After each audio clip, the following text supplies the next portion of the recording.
a wonderful time. The perfect storm for educational disruption is upon us.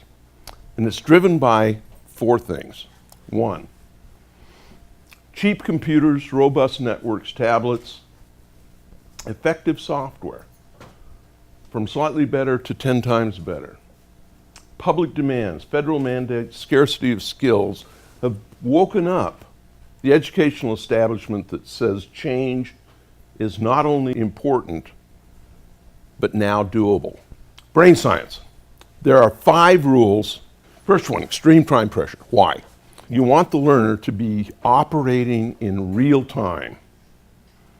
No time to think about what they're doing after school, no time to think about the cute girl in front of them.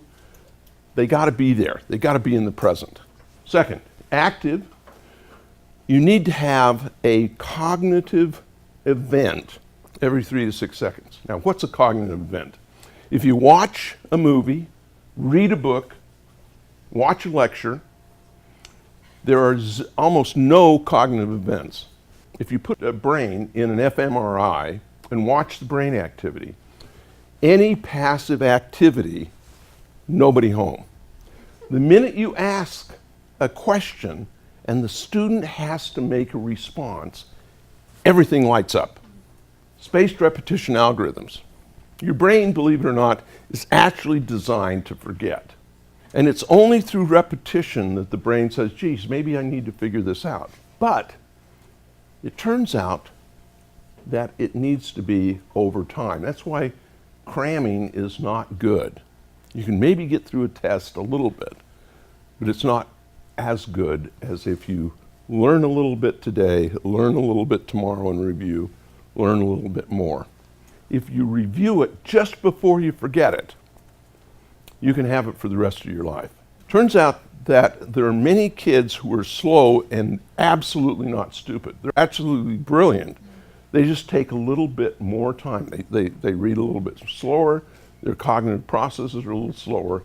It's like the difference between a brilliant chess player and a extreme athlete. Schema when possible.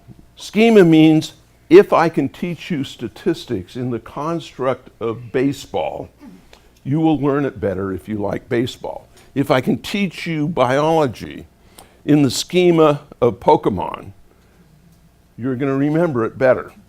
Whatever it is, we need to figure out what your affinities are and start to restructure what we're teaching in that language.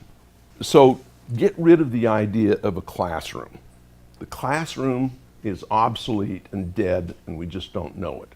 It's all about creative and divergent thinking, and you can do it and you can make it happen.